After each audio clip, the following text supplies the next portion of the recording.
ಸನ್ಮಾನ ಪಂಚಾಯತಿಯಲ್ಲಿ ಮೊನ್ನೆ ಬೈ ಎಲೆಕ್ಷನ್ ಗೆದ್ದವರಿಗೆ ಒಂದು ಸಣ್ಣ ಸನ್ಮಾನ ಕಾರ್ಯಕ್ರಮ ಇತ್ತು. ಅದರಲ್ಲಿ ಸ್ವಲ್ಪ ಅದೇ ಮಾತಿಗೆ ಅಷ್ಟೇ. ನೀವು ಅಧ್ಯಕ್ಷರಿಗೆ ಏನು ಸನ್ಮಾನ ಮಾಡಿದಿಲ್ಲ?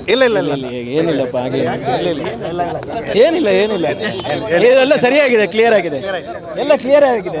ನಾವು ಒಟ್ಟಿಗೆ ಇದ್ದೇವೆ.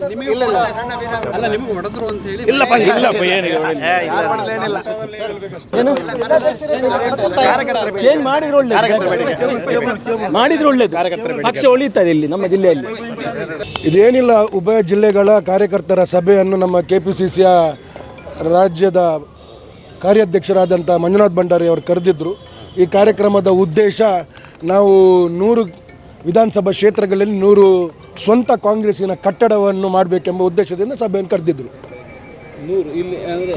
ಇಡೀ ರಾಜ್ಯದಲ್ಲಿ 100 ಸ್ವಂತ ಕಾಂಗ್ರೆಸ್ ಕಟ್ಟಡವನ್ನು 26ನೇ ತಾರೀಕಿಗೆ ಸ್ವಂತ ಕಾಂಗ್ರೆಸ್ಸಿನ ಕಟ್ಟಡಕ್ಕೆ ಶಂಕುಸ್ಥಾಪನೆ ಮಾಡಲಿಕ್ಕೆ ಇವತ್ತು ಸಭೆಯನ್ನು ಕರೆದಿದ್ದರು.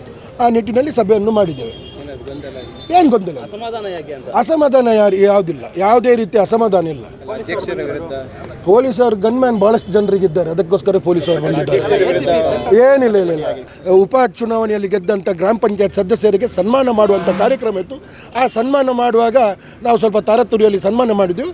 ಅಷ್ಟಕ್ಕೆ ಸ್ವಲ್ಪ ಸನ್ಮಾನವನ್ನು ಸರಿಯಾಗಿ ಸನ್ಮಾನ ಮಾಡಿ ಅಂತ ನಮಗೆ ಉಪದೇಶವನ್ನು ಕೊಟ್ಟರು.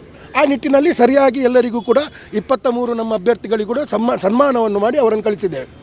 ಈ ಚರ್ಚೆ ಗೊಂದಲ ಗಲಾಟೆ ಯಾವುದಿಲ್ಲ. ಚರ್ಚೆ ಪಕ್ಷದ ಬೂತ್ ಮಟ್ಟದಲ್ಲಿ ಯಾವ ರೀತಿಯಲ್ಲಿ ಕಾರ್ಯಕರ್ತರನ್ನು ಸಂಘಟಿಸಬೇಕೆಂಬ ಚರ್ಚೆ ನಡೆದಿತ್ತು. ಆ ಚರ್ಚೆಯಲ್ಲಿ ಪ್ರಕಾಶ್ ಶೆಟ್ಟಿ ಅವರು ಕೂಡ ಭಾಗವಹಿಸಿದರು. ಎಲ್ಲರೂ ಇಲ್ಲ ಯಾವುದೇ ಅತಿರೇಕಕ್ಕೆ ಹೋಗಲಿಲ್ಲ.